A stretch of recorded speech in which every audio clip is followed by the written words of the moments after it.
last shall be first. That's a pun, I guess. Let's call it a pun.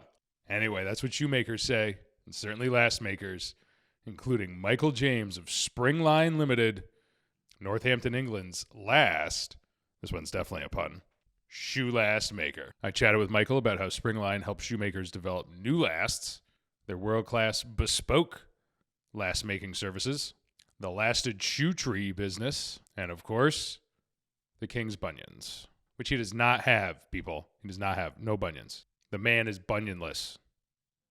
Nice work, King. Huge thanks to Nick's Boots for sponsoring this episode. Come and see them at our boot camp event this October 6th and 7th in New York City, where you can connect with 20 plus makers from around the globe, get sized on everything, like everything. Community out like a bandit, and of course, buy some boots and shoes, including exclusive boot camp models, and also from a massive sample sale headlined by a mountain of Vibergs. Get $10 off already affordable tickets with code SHOECAST at stitchdownbootcamp.com. We'll see you in October.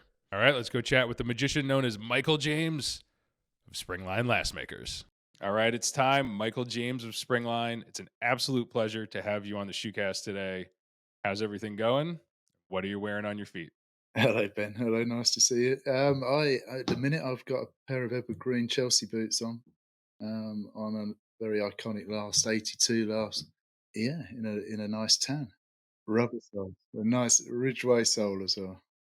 I love a Ridgeway. I feel like there's a little bit of divisiveness about it because they're not, as elegant maybe, but I don't know. I like that look, and functionally, they tend to get it done for me. I agree. It's my favorite rubber sole by far. I'm not sure why. It feels good under your foot as well. It just feels good. So before we get in too deep, I'm itching for an update on something. When I was there in April, and man, does this true up my description of Springline as Willy Wonka's factory, but for shoes. You were in the process of setting up this incredible system that will consolidate all the last shavings and sawdust, which I mean, you have to kind of eject it in the first place, but now burn them to heat the factory come winter. How is that coming along? Yeah, no, it's getting there. It's getting there. It's been a lot longer process than we thought, to be honest. But it's going to be, yeah, it's going to work well. So obviously the lathes kick off a lot of sawdust, and there's all the scrap wood where we're cutting the bigger blocks into a smaller block, basically a last shape, and there's loads of offcuts of wood. So all that, so we're going to have there's two big hoppers being connected. One's just the sawdust drop straight in, and will burn, and the other will be fed in, so we'll have a chopper chopping up even smaller, feeding into the other hopper. I mean, it should be good. It's obviously going to save us on heating, which is one of the main reasons to doing it, but it's also going to save us a lot on skips, on bins. We probably spend 800,000 pounds a month just getting rid of getting rid of wood waste, which is crazy. It's been a long time coming, really. We've been talking about it so long, but we're nearly there. I think we're about a week away from it actually cranking up and starting. So, All right, burn it all. yeah, yeah. It obviously lowers your footprint, which is obviously the main reason. And then the next step is to look at solar panels on the roof. We've got a big flat roof coming over the factory, so we're going to look at putting some solar panels on. Let's throw it way back. I'm pretty sure you got into last making because you wanted to get on a boat to France or something like that. Yeah, that's correct. Yeah, so when Margaret Thatcher was in power, I'm going to show my age now. When Margaret Thatcher was in power as prime minister, she and to be fair, it was a good system. It was called a youth training scheme, and it basically got young people out of school into work. Literally, yeah, there was this 9-man yacht which was part of the course, part of the youth training scheme. Going to France, this old wooden yacht, still know the Duet it was called, if it's still about. If anyone still owns a Duet and listens to this, which probably not a lot of chance, but yeah, it's fantastic. So anyway, so I literally looked down this list of jobs, and it just had Springline, good with your hands. So I was like, okay, I'll do that one because the yacht was going in a couple of weeks. Um, and I've now, so yeah, it's 40 years this year, Ben. So 40 years I've been at Springline, which is yeah, it's strange. I always remember at school as well when I was 8 and moved from London to Northampton. The day I left, the teacher in London done a little talk to the 8-year-olds on Northampton, and she said shoemaking town, and she started talking about some of the shoes, some of the brands, some of the shops, and they say almost, is it a bit of destiny there? I'm not sure. What do you think? Was I destined to be in the shoe trade? I mean, I love that the government is like planting that in your heads. And I have to admit, we had a chuckle or two when everyone kept referring to these work schemes. And in the US, a scheme tends to be something that isn't always the most above board, but over there they seem good. Like here you are. I mean, it worked. Yeah, obviously the pay was terrible for 2 years. They gave some of the money towards the company, so the company got some of the money, and then you'd get some of the money. So it did help. It got people into work, which I think obviously now, and I feel it's changing again in the UK. It's really not something that happens over here. And the more we learned about it, the more it felt like a very, very good thing. Let's say, we could look at your progression at Springline, or maybe somebody who started today, in a similar fashion. What do you start doing at the beginning of it all? Like, what do you learn? How do you progress? And, kind of how did you end up obviously doing what you do now? Yeah, I mean exactly the same as when I joined. So now we get them, we get the people that join, and we're really fortunate. We've got the youngest team we've had probably ever. To be honest, we've got some great youngsters come in, and basically what we do, they start off in the factory. They'll learn as many jobs as we can teach them. Basically, and it could be anything from putting the thimbles in to putting leather tops on last to shaving the toe down. It can be any a number of jobs. There's about 36 operations, I think, to making it last. The ones we feel have got it and got an eye for it, etc. Because you sort of see it quite quickly. We'd get them up into the model room because that's probably the most highly skilled, and the bit you've got to learn the most on, and get them started. And say within 2 or 3 months, you'll know if they're going to be a model maker. Yeah. So there's like something innate there. Yeah, no, it is definitely. Yeah, I think it's eye and hand coordination, but also can imagine, it's hard to explain. I'm going to grab a prop straight away. I'm going to go for a prop. Over the years, you don't even have to measure a last almost. You can see whether a last is too long and too short in the forepart. You can see whether the the crank or the waist is right or wrong. It's so easy um, to see it once you know it. Obviously, there are measurements to check all that, but if you haven't got the eye and you learn all the measurements, you'll still not be, you'll still not be very good at it. But if you can have an eye for it and then learn the measurements, you'll be good. So, I mean, this is perfect. Before we get into Springline's model service and bespoke lasts and production lasts and shoe trees and all that, I'd love to dig in a bit on what are the base fundamentals of a shoe last. And obviously, they can be made in any shape you can imagine, any size, but what elements do you feel are essential for any shoe last? Yeah. Okay. So with a shoe last, you can obviously, you've just got to look around the stores. You can have a shoe last or a shoe that's pointed, long, square, short.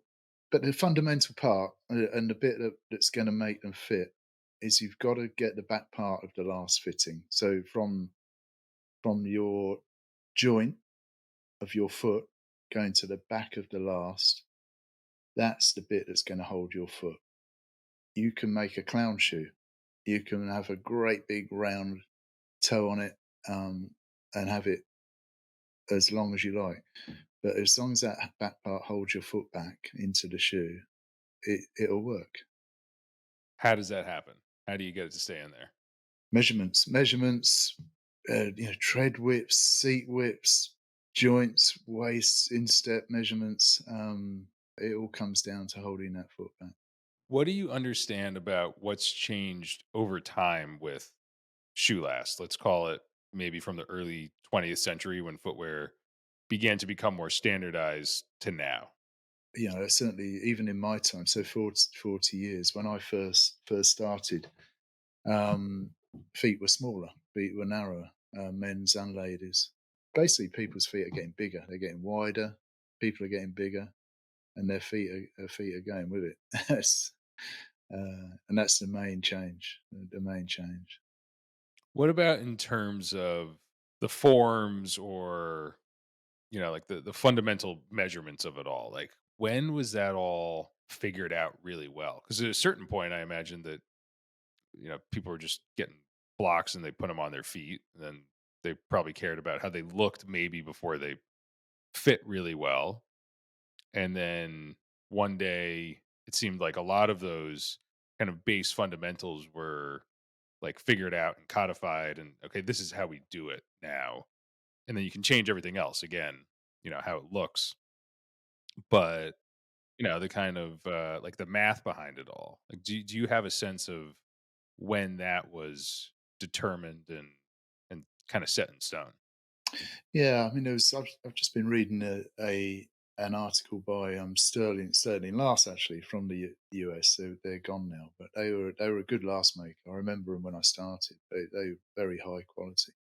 And basically, when measurements etc. started getting put in place, is when manufacturing, the industrial revolution started happening. So once the machines and things, then they had to start putting set measures between a size, half size between fittings, really to start uniforming things. Before that, everything was handmade, hand sewn. You were literally making something bespoke for that person. So it just sort of evolved into as manufacturing evolved, really. The date of when that was set, I'm not sure, without looking into it, but I would say you're looking at a couple of 100 years ago, it would have started having set measures, English grades, US, Paris point, Japanese. I mean, I could go on, the Japanese, Brazilian, but there's. I mean, that's another thing you need to learn as you become a last maker is the differences in measures in different continents. So let's pretend somebody from a continent comes to you and says, "We want to take advantage of your model service." Shoemaker wants a completely new last. They come to you. What happens? Okay, so we get designers, developers. Part of the service that Springline do is a design development service for brands that don't manufacture in the UK, we manufacture all over the world. So we develop lasts for these brands. Again, starting point can be anything. It can be a shoe. It can be a competitor's shoe that they come in with. It can be a drawing. It can be a sole unit. It can be a molded heel. But I'd say a lot of designers, developers, they have obviously they're working for top brands, so they'll come in, they'll know what to bring in, and they usually put a spec with it. So there'll be heel height measures, toe lift measures, how distant to the toe from the ground. They'll let us know what depth the sole is or what height the heel is. So we get pretty good specs most of the time. But I say sometimes it can be a little drawing. I remember once I was abroad when I was a lot younger, and I remember we were drawing this shoe designer. I'm not going to name, was drawing the design he wanted on the toilet wall in in this pub in Dusseldorf. And he's drawing it because we'd obviously had a couple of drinks, and I was like, yeah, I know what you want, I know. And so I took a photo of it and brought it back, and it went into bulk. This drawing on a toilet wall, and it went in. So you have, a shoe or a drawing. or drawing on the wall in a pub bathroom, and the direction that you need to go in terms of what something should look like. What happens after that? Most of the time with brands or factories, we tend to always use their styles if they're existing customers, their old last shapes, so their old model shapes as the starting point. Reason being, because obviously for instance, with Crockett and Jones, so basically redeveloping something they've already got. We'll always start with one of their existing lasts, and it'll evolve. It's basically evolving. So we'll get a copy of that in wood in hornbeam, and that'll become the new model, and then we'll work on that to the spec of the new shape. We using files, rasps, sandpapers, templates, bottom patterns, and tape. Yeah, obviously tape measures to measure it, to get all the measures right. Yeah, and then from that, the customer will get a sample pair of shoes made, so they'll get their pattern cut to the last. Those are the last is first. The pattern cutter will receive the last. He'll cut his pattern to that last, and then they'll probably order a top size, a bottom size, so they can then start grading their patterns, and then hopefully, fingers crossed, it goes to bulk production. How long does the process usually take? If you've got a really good base, it can take 2 3 hours. If you've got a lot more work to do on it, it can take a day, 2 days. We're still doing it on the bench rather than CAD. There is CAD that you can use to do certain things, but you're always going back to the handcrafting. You're always going back to the handcrafting. It's a very touchy feely thing at last. It's very ergonomic. You've got to hold it. You've got to look at it. You've got to look at those lines. CAD hasn't mastered that yet. For an individual brand, manufacturer, maker, that you'll start with quote unquote base last of theirs. Why is that? Is it just because the fitting is going to be similar for customers, like the look is going to be the same? Is there a reason that you wouldn't start just kind of from scratch, especially if they wanted something very different? Yeah, I think obviously, so they've got existing lasts in their range that they've made sure, so they'll know the history of this and the sales of those shoes on that last. So they'll always go back to one that's doing really well. They'll go, right, okay, the 349. We've been selling a lot of shoes on that. We've not had many people have any fit issues. That's got to be a good base. To start from scratch, why would you not use that history and build up and knowledge that you've got? It makes sense. If you're ordering online and you've got a pair on the 379 um, last, you pretty comfortably know that the new last that's been developed and the new range is on is going to fit very similar to the shoes you've already got. You mentioned grading the last, essentially, creating a run of different sizes that all correlate to each other. How does that happen? Is it just literally adding millimeters, in the right places? And like, is that tricky? It's always kind of boggled my mind. Once you've prepared your model, you've got all the right measurements on that model, so you're master. There's lathes in the factory. They turn two pairs at a time from your model. So the model either goes in the lathe to be copied, so this dummy will fill the model, or you can digitize the model. You digitize your model, and you can turn on data lathes. Again, turning one pair or two pair at a time. So on those lathes, there's grading implements for length and fitting. And basically, as you go up and down your sizes, you're altering the lathe to get the correct sizing or fitting from that model. So I'm very excited to get into how bespoke last making, which in many ways is the most elevated form of the craft, how that works. So can you take me through it? And obviously how it's different from creating one that is kind of for more production last. Bespoke, you are working to the customer's measurements. You're not, all the standards go out the out the window really. So all the fitting implements and the measurements between each size. We still do this by hand, but you can you can send in scanned measures of feet, but we still like to do it the traditional method where we're measuring the client standing or sitting with a foot draft. So we're measuring around the foot. We're taking set measures on the client. From that, you literally, and then you talk to the customer. They've usually got a good idea of what shoe they want. So whether it's a brogue, whether it's a derby, whether it's a loafer, 6-inch stiletto, we would discuss it with the customer of what they want. You'll come up with some toe shapes, etc., and work with them. Really work with them to get what they want and to give them the perfect fit. Again, with bespoke, it's always good to allow for a first fitting, as you would anything, whether you're having a suit made or a shirt made. You'd always go in for a fitting to check, and the shirt maker would make the alterations. Do you want some props? I do. Okay, let me get a foot draft. Okay, Ben. So so we still draw around the customer's foot. You can see that. Obviously, this is now King Charles. There he is. King Charles. That we were very fortunate to meet and measure.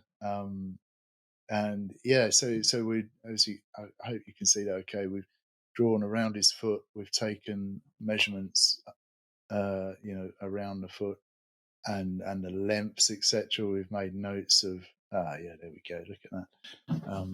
So we've made notes of any bunions, etc. Which, of course, King Charles hasn't got any bunions at all.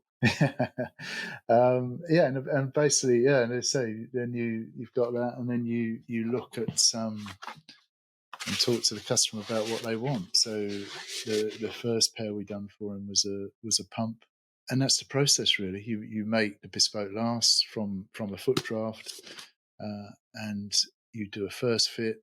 Any alterations that are needed, you do so. So, besides the obvious one is made specifically to fit your foot, what do you see as some of the key differences between bespoke and ready to wear lasts? Okay, so one of the main differences between a bespoke last and a manufactured last, you can do all the lovely shape underneath the last. You can get all the roll in the waist, um, and get all the shape at the bottom of the client's foot. With manufactured last, you can't do that. You because they're being heels being attached, etc., by machines, that they have to have this shape pretty standard as a roll, and through the waist, etc. But you're basically hitting all the curves, all the shape of the client's foot when you do bespoke, and obviously meeting their measures. Yeah, so I mean, both from kind of a beautiful shoe perspective, but then also, man, does this thing fit like nothing else? Yeah, yeah. I mean, that's what you want, isn't it? It's obviously all handmade. It's an expensive item, and you want it really to fit you perfect and look the bee's knees. It's got to. You want to go out there and you want people to see those shoes. Don't you? So I think I'm right on this. Behind you, all of the lasts, the master lasts, are a right foot. It's a strange one, Ben. We Northamptonshire always tend to work on right, if they can. Sometimes it's left. If we end up with a left sole unit come in, we it's obviously very difficult to put a right foot last model on a left foot sole unit. So we do switch over every now and then. But Northamptonshire always learnt on right. It was taught in the colleges, to do your patterns on a right foot last. Leicestershire was always left, which is really strange. But again, I think Leicestershire always hold their last pointing towards them when they're drawing on it or creating a pattern. Northamptonshire tend to hold it heel towards you. It's when they're drawing on. and I think that's the reason for it. But it really, really does to switch from right to left for me now. It's it's you really have to take your. I can do it, but it takes a lot longer. So certainly the loudest part of our tour back in April was the room with all the machines, the lathes spinning and shaving lasts off of a master. Can you describe that process and how those machines work? And for anyone listening, to the podcast, on the YouTube version of this episode, we have some video of these machines working, and they're incredible. They're so cool. I mean, I just stood there watching. I got slow mo video, which if you're watching, you can potentially see right now. How do those things operate? Okay, so once you've created your model, the model goes downstairs into what we call the turning room, which is the which is the room with the machines in. Um, yeah, basically, you're putting your model in the machine. Um, there's a dummy wheel that fills the model. At the same time, the model's revolving. Like so, dummy wheel goes all the way along. So basically, it's a copycat machine. So why the dummy wheel's doing that? At the same time, the machine has got blocks of wood or plastic, um, two pairs at a time, and it'll copy it basically. And these knives, these circular knives, again the blocks of wood are spinning, and the knives will move along at the same process as the dummy wheel feeling the model. And a lot of those machines, I forget if it was exclusively this. They're kind of old, but they're rather analog, right? Like it's literally a dial. You're not punching buttons on a keypad or anything like that. So the older lathes are what we call mechanical lathes, and you're literally knocking a dial, a minus plus dial, to give you the length and fitting that you require. On the digital lathes, which is pretty much the same process, except you're turning from data rather than the hard model. You're doing it on computer. Yeah, you're altering the sizes and fittings on computer. Got it. And these things have been around for some of the oldest ones are how old? Donzelli's were bought when Springline started. So Springline's 41 years old. So they're 41 years old. They're bulletproof, really. I mean, they do go down almost like an old car. It's you get a bit you get a bit made by an engineer. They come and lucky we got a guy who's because Donzelli machines are Italian, the old ones. We've got a an engineer who is Italian. He comes in, he can read the plans to it because there is quite a lot going on. He can read the plans to it and he can work out quite quickly what happen if it does go down, what's wrong with it.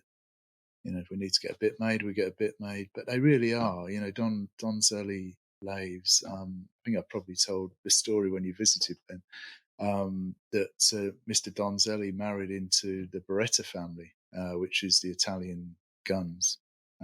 So, so it's almost like gun money set this company up to make last machinery. And we think it's probably because they used to turn the butts of the rifles and the guns out of wood. Obviously, many years ago they were wood. What kind of wood is best for shoe last and why? Okay, so for modelling, we use hornbeam, which is the hardest wood we use. But all our wood is farmed, sustainable. So hornbeam for models, beech for bespoke lasts. Yeah, and then for shoe trees, we use maple, beech, obechi, sapele, lime. In terms of the tools that you use on either a model last or a bespoke last, can you take us through that a little bit? I mean, they seem quite simple, but I'm sure there's something to them. And so we're using hand cut rasps. So these are literally hand cut, so they're really sharp.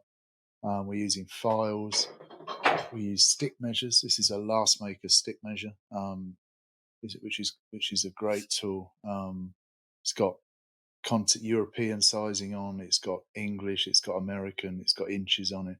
I was given this by an old model maker who retired, Mr. Stuart Allen, who's no longer with us, and I treasure this. This is he passed this down to me, and I'll pass it down to someone else when I retire as well one day.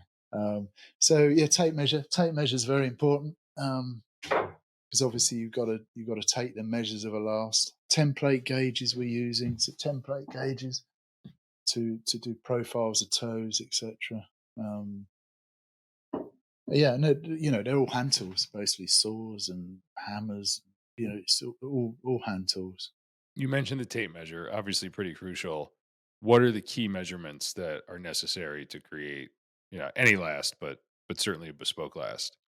Key measures of a last. So we've got insole length, we've got tread width, we've got seat width, we've got the joint measure, which goes all the way around the last, waist measure, instep measure, which again go all the way around the last.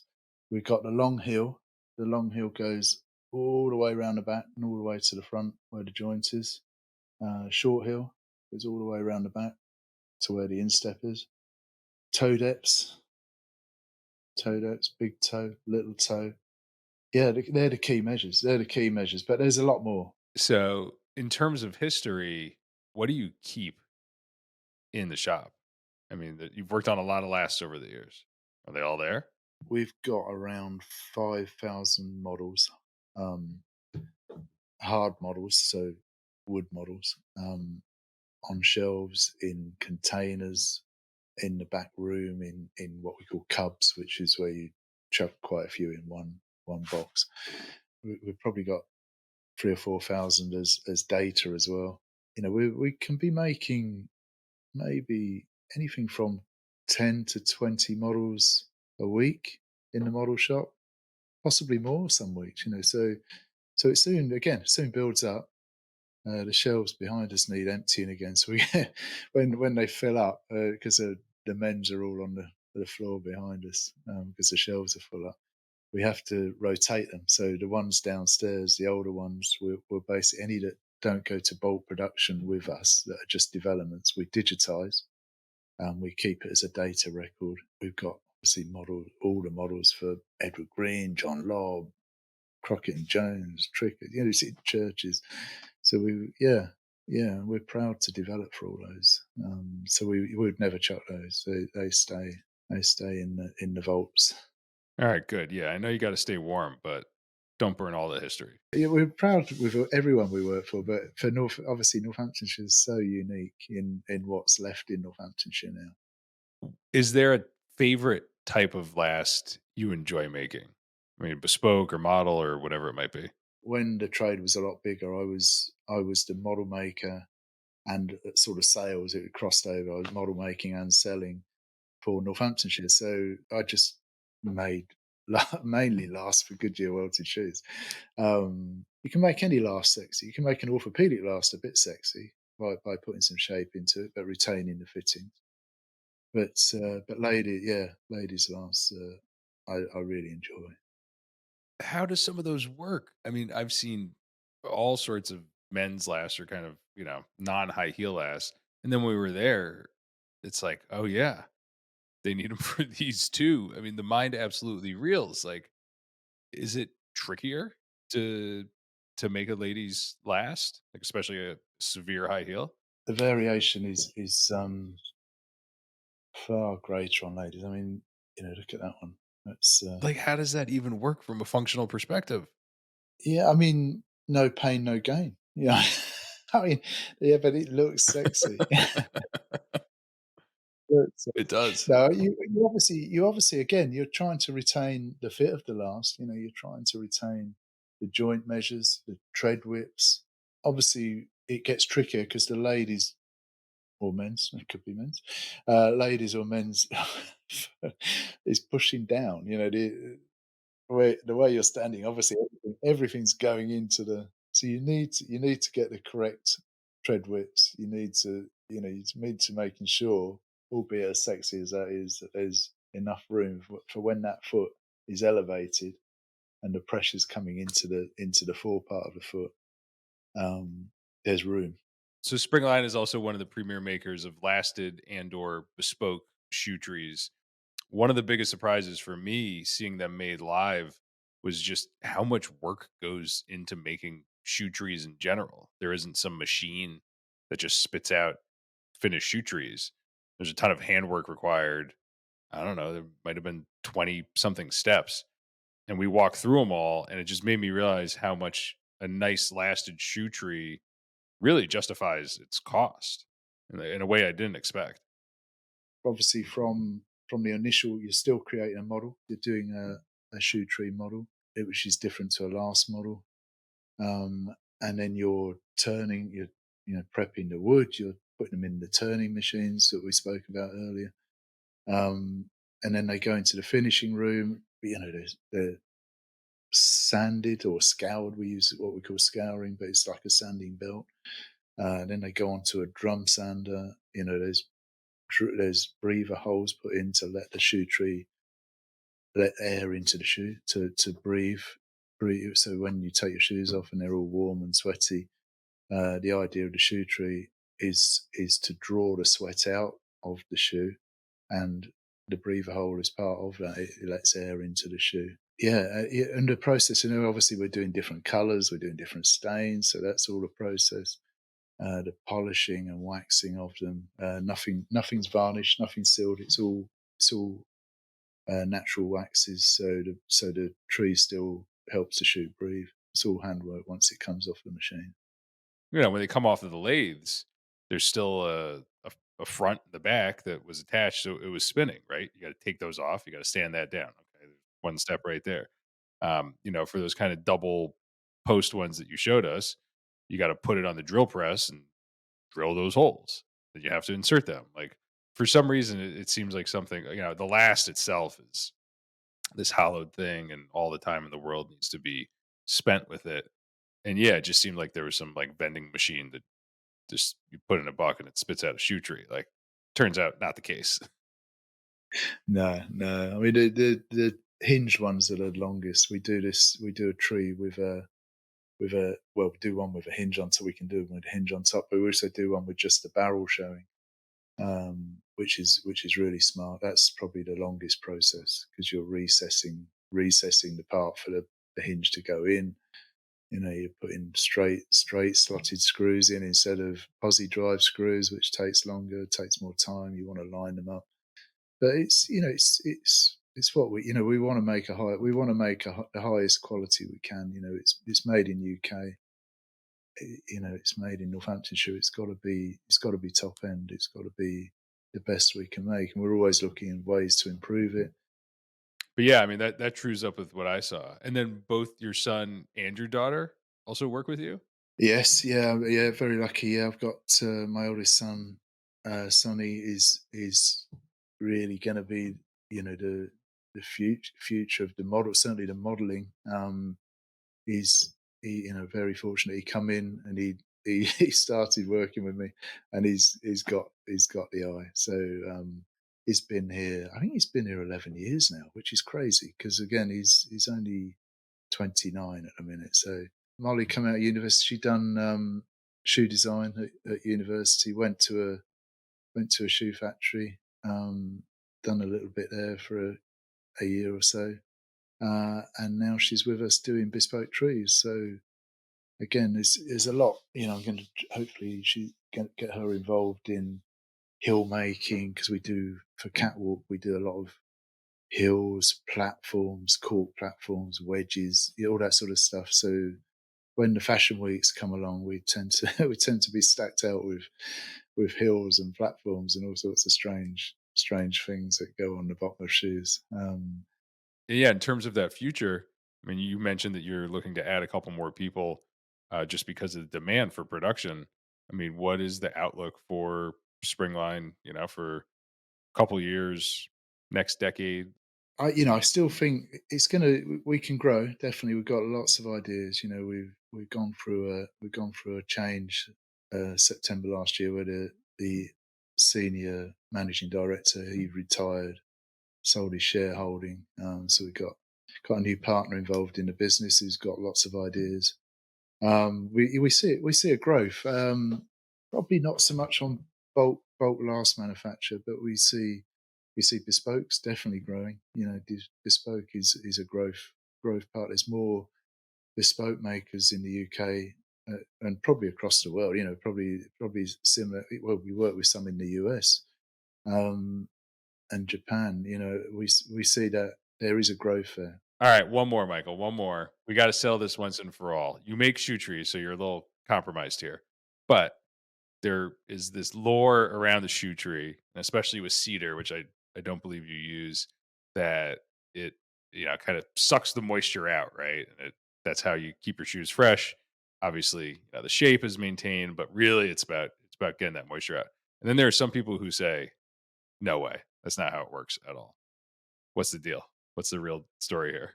Oh, so no, I would say it is the deal. It is the deal. No, when you put a natural shoe tree, or an unvarnished or lacquered shoe tree into a shoe, especially when it's the correct, it's the lasted tree, to the actual last shape. As they get older, obviously they start to lose a bit of their form. They're starting to take more of your foot form, etc.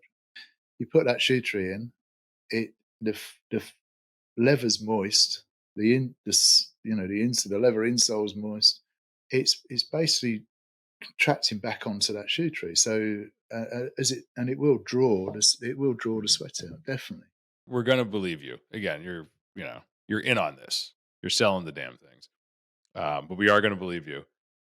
In terms of wood, what is the most effective at drawing out the moisture wood wise?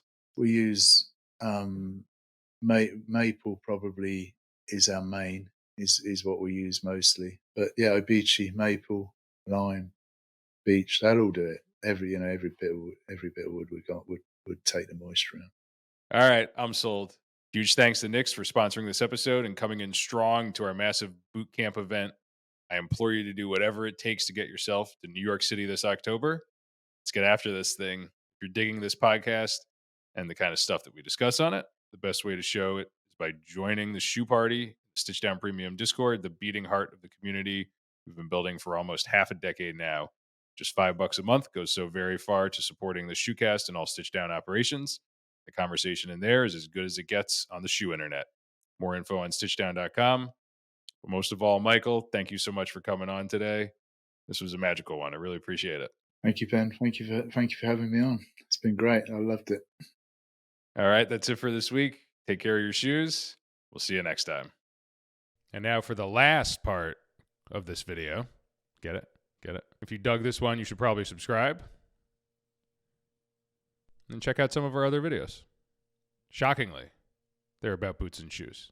Promise they're good.